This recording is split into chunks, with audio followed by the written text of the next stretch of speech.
तारीख थी 17 दिसंबर 2022। महाराष्ट्र के धामनी गांव के पास से बहने वाली गड़ी रिवर के किनारे एक जवान लड़की की लाश मिलती है। लाश इतनी सड़ गल चुकी थी कि उसे पहचानना मुश्किल था, मगर पास में मौजूद लड़की की सैंडल और पुलिस की मेहनत से न सिर्फ लड़की की पहचान होती है, बल्कि लड़की के कातिल तक पकड़े जाते हैं।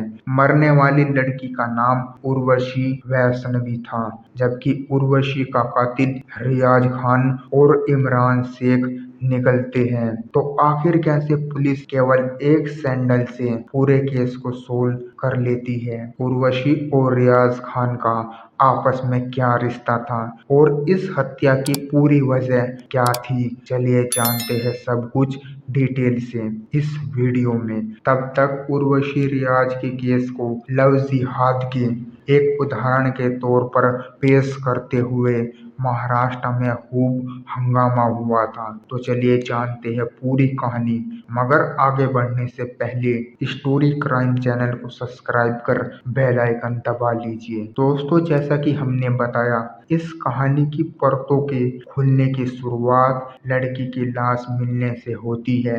17 दिसंबर 2022 को जब कुछ लोग गड़ी रिवर के किनारे से गुजर रहे थे, तभी उनकी नजर झाड़ियों के बीच पड़ी लाश पर पड़ती है।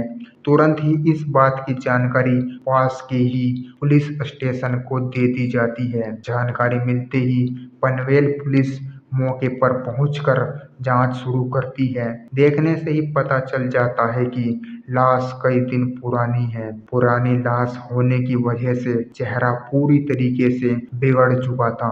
इस कारण पुलिस वालों के लिए लाश की पहचान करना काफी मुश्किल था। पुलिस वाले उस जगह पर कुछ और सबूत तलाशने की कोशिश करते हैं, जिससे कि लाश की पहचान हो सके, मगर उन्हें ऐसा कुछ भी नहीं मिलता। हालांकि थोड़ी सी मेहनत के बाद उन्हें एक सैंडल मिलता है। इस सैंडल को पुलिस वाले लड़की की सैंडल मानकर सबूत के तौर पर अपने कब्जे में लेते हैं। पुलिस वालों के लिए सबसे पहला काम था लाश की पहचान करना, इसलिए लाश की तस्वीर आसपास के सभी पुलिस स्टेशन में भेज दी जाती है।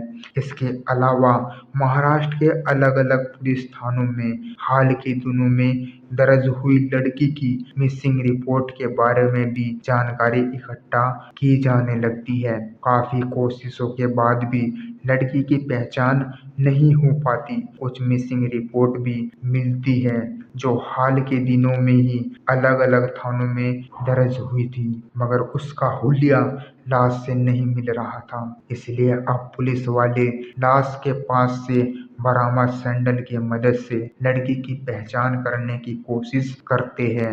जब लैब में भेजकर सैंडल की जांच करवाई जाती है, तो पुलिस वालों को सैंडल पर एक कंपनी का नाम दिखाई देता है। पता चलता है कि सैंडल बनाने वाली कंपनी मुंबई की है। अब पुलिस वाले उस कंपनी से संपर्क करते हैं और ये पता लगाने की कोशिश करते हैं कि इस सैंडल की सप्लाई कहां कहां हो रही है। कंपनी द्वारा जानकारी दी जाती है कि यह सैंडल विशेष रूप से नई मुंबई की दुकानों में बेची जाती है। खास तौर पर इस सैंडल की सप्लाई वसी मुंबई और पनवेल के कुछ दुकानों में की जाती है। अब पुलिस की एक एक टीम सभी संभावित दुकानों पर भेजी जाती है। सभी दुकानों पर जाकर पुलिस वाले लाश की तस्वीर दिखाते हुए दुकान वालों से पूछते हैं कि क्या हाल के दिनों में ये लड़की सैंडल खरीद कर ले गई है। पनवेल और मुंबई की दुकानों में तो पुलिस वालों को कोई कामयाबी नहीं मिलती, मगर वसी का एक दुकानदार कहता है कि कुछ हफ्ते पहले मैंने एक लड़की को एक सैंडल बेचा था। दुकान से ये क्लू मिलने के बाद पुलिस वाले उस दुकान की सभी पुरानी सीसीटीवी फुटेज खंगालने का फैसला करते हैं। कई घंटों की कड़ी मेहनत के बाद पुलिस वाले पाते हैं कि 6 दिसंबर को एक लड़की वही सैंडल खरीदती हुई सीसीटीवी में कैद हुई है। सीसीटीवी में लड़की के साथ एक लड़का भी दिखाई देता है। पुलिस वालों के लिए ये एक बड़ा ब्रेक थ्रू था। सीसीटीवी फुटेज के आधार पर पुलिस वाले ये पता लगाने में कामयाब हो जाते हैं कि सैंडल खरीद रही लड़की कोई और नहीं बल्कि 27 साल की उर्वशी है। उर्वशी के बारे में और जानकारी निकाली जाती है तो पता चलता है कि वैसे तो उर्वशी मूल रूप से राजस्थान की रहने वाली थी, मगर ये फिलहाल नई मुंबई में रह रही थी। इसके अलावा ये जूनागढ़ के सनाबार में बतौर बार डांसर काम किया करती थी। पुलिस की एक टीम तुरंत सनाबार में जाकर उर्वशी के बारे में और जानकारी इकट्ठा करना शुरू करती है। शुरुआती जानकारी में ये बात निकलकर सामने आती है कि पिछले 13 दिसंबर से ही उर्वशी जॉब पर नहीं आ रही है। इसके अलावा पुलिस वाले सीसीटीवी फुटेज में दिख रहे लड़के के बारे में उर्वशी के साथ काम करने वाले लोगों से पूछते हैं तो उर्वशी के साथी बताते हैं कि यह लड़का शायद उर्वशी का बॉयफ्रेंड है। आगे की तहकीकात में यह बात भी सामने आती है कि उर्वशी की मिसिंग रिपोर्ट 13 दिसंबर को ही उर्वशी के भाई ने नेरुल पुलिस स्टेशन में दर्ज करवाई थी। लड़की के बारे में तो काफी सारी जानकारी निकलकर सामने आ चुकी थी, मगर सीसीटीवी फुटेज में दिख रहे लड़के का अब तक काफी कुछ पता नहीं चल रहा था। इसलिए पुलिस वाले अब लड़के के बारे में जानकारी इकट्ठा करने की कोशिश में लग जाते हैं। सीसीटीवी फुटेज की एनालिसिस में पता चलता है कि उर्वशी के साथ मौजूद लड़का काफी हट्टा कट्टा है। लड़का एक पहलवान टाइप का था, इसलिए पुलिस वाले अब आसपास की जिम में जाकर उस लड़के के बारे में जानकारी इकट्ठा करना शुरू कर देते हैं। लड़के के बारे में पुलिस वालों को एक बड़ा ब्रेक थ्रू मिलता है। ये पता चलता है कि लड़के का नाम असल में रियाज खान है। रियाज की उम्र 36 साल थी और वो जिम में बतौर जिम ट्रेनर काम किया करता था। अब पुलिस वाले रियाज की कॉल डिटेल्स और नेटवर्क हिस्ट्री की जांच करते हैं तो पता चलता है कि आखिरी बार उर्वशी का मोबाइल उस नदी किनारे ऑन था जहां पर उसकी लाश मिली थी। इतना ही नहीं, ठीक उसी समय रियाज का भी नंबर उसी जगह पर एक्टिव था। दोनों में लगातार बातचीत भी हुई थी। ये जानकारी पुलिस वालों के लिए काफी अहम थी मामले की तह तक जाने के लिए। पुलिस वाले उर्वशी की मौत की खबर उसके भाई को भी देते हैं।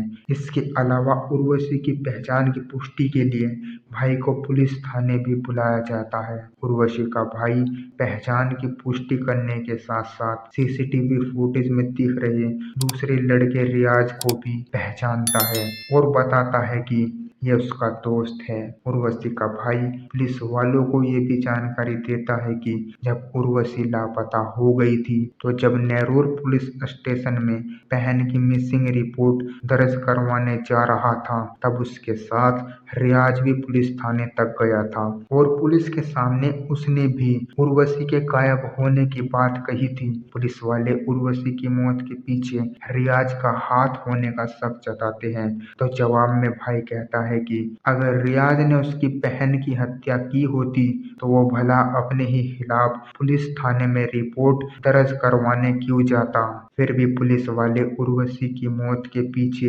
रियाज का हाथ होने के शक से इनकार नहीं करते और अब इस मामले में पूछताछ के लिए रियाज को ही बुलाया जाता है। कमाल की बात तो ये थी कि जैसे ही पुलिस वाले रियाज से कांटेक्ट करते हैं वो एक बार में ही पुलिस के सामने अपना बयान दर्ज करवाने के लिए आ जाता है। शुरुआती पूछताछ में रियाज सही तरीके से पुलिस के सवालों के जवाब देता है, मगर जैसे जैसे पुलिस की जांच आगे बढ़ती है रियाज अपने ही जवाबों में उलझता चला जाता है। पहले तो रियाज उर्वशी की मौत के पीछे अपना हाथ होने से इनकार करता है, मगर एक समय बाद वो पुलिस के सवालों और सबूतों के आगे टूट जाता है और कबूल कर लेता है कि उर्वशी की हत्या उसने ही की है और फिर एक रूह कपा देने वाली सच्चाई बताता है।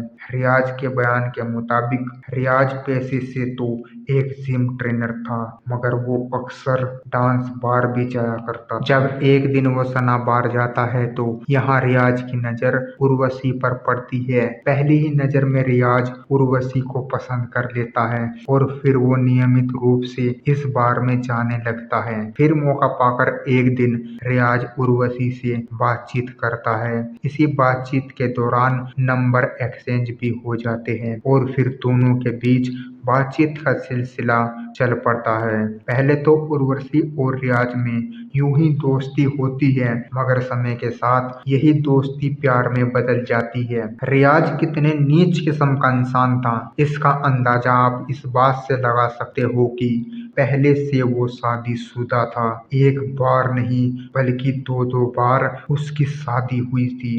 पहली पत्नी से उसकी कोई संतान नहीं थी, जबकि दूसरी पत्नी से उसे एक बच्चा था। इसके बावजूद वो उर्वशी को अपने प्यार के जाल में फंसा रहा था। कुछ रिपोर्ट्स के मुताबिक रियाज की 3 शादी हो रही थी। एक समय बाद उर्वशी रियाज के प्यार में इस कदर पागल हो जाती है कि वो रियाज को शादी करने के लिए कहती है, मगर बार बार रियाज शादी की बात को टालकर उर्वशी को अपने जाल में फंसाए रखता है। कथित तौर पर दोनों कुछ समय तक लिव इन में रहते हैं। रियाज द्वारा पुलिस को दिए गए बयान के मुताबिक जब इन दोनों की दोस्ती को 6 महीने से ज्यादा का समय बीत जाता है तो उर्वशी एक बार फिर से रियाज पर शादी के लिए दबाव डालने लगती है। रियाज के मुताबिक उर्वशी कहती है कि अगर तुमने शादी नहीं की तो मैं पुलिस में जाकर तुम्हारे खिलाफ शिकायत दर्ज करवा दूंगी। इससे डरकर अब रियाज उर्वशी से पीछा छुड़ाने का फैसला करता है। इसी के बाद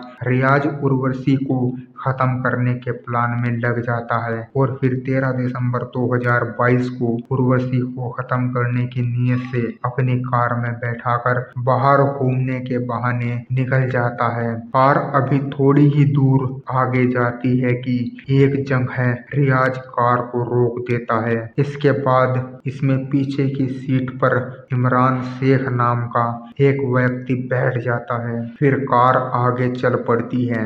जब रियाज कार को लेकर सुनसान इलाके में चला जाता है तो वो पीछे बैठे इमरान को कुछ इशारा करता है। रियाज का इशारा मिलते ही इमरान पहले से छिपा कर रखी गई रस्सी को निकालता है और एकदम से उर्वशी के गले को पीछे बैठकर ही जोर से रस्सी के सहारे घोंट देता है। रियाज उर्वशी के हाथ को जोर से पकड़ लेता है। इस तरीके से चलती कार में रियाज और इमरान उर्वशी की गला घोंटकर हत्या कर देते हैं। हत्या करने के बाद रियाज और इमरान मिलकर उर्वशी की लाश को ठिकाने लगाने के प्लान में लग जाते हैं और फिर मौका मिलते ही लाश को नदी के किनारे झाड़ियों के बीच में फेंक कर आगे निकल जाते हैं। किसी का भी शक रियाज पर ना हो, इसलिए रियाज बड़ी ही चालाकी से उर्वशी की लाश को ठिकाने लगाने के बाद उर्वशी के भाई को फोन करते हुए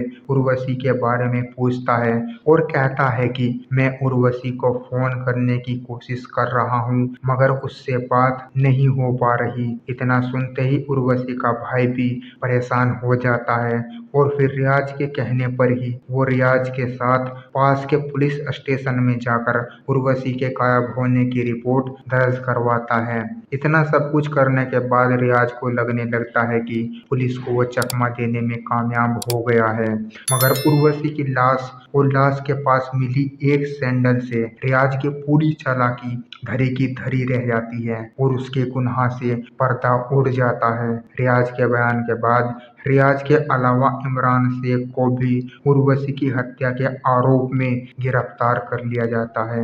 इमरान से जब इस मामले में पूछताछ की जाती है तो खुलासा होता है कि इमरान से रियाज ने काफी पैसे उधार लिए थे। इमरान बार बार रियाज से अपने पैसे वापस मांगता था। एक बार फिर जब इमरान रियाज से अपने पैसे वापस मांगता है तो इमरान कहता है कि मेरा एक काम है, अगर तुम वो काम कर दोगे तो मैं तुम्हारे सारे पैसे वापस कर दूंगा।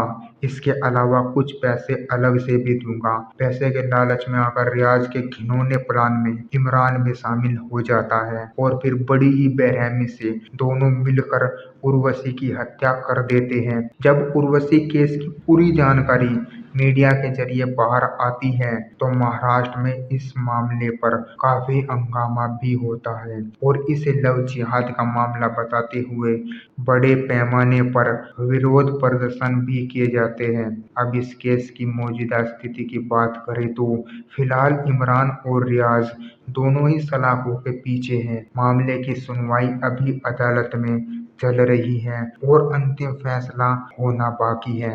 इन दोनों के गुनाहों की क्या सजा होनी चाहिए वो तो अदालत तय करेगी, मगर आपको मौका मिले तो आप इमरान और रियाज को क्या सजा दोगे? कमेंट बॉक्स में जरूर बताएं। अगर आपको हमारी मेहनत पसंद आई हो तो इस वीडियो को लाइक और शेयर करें।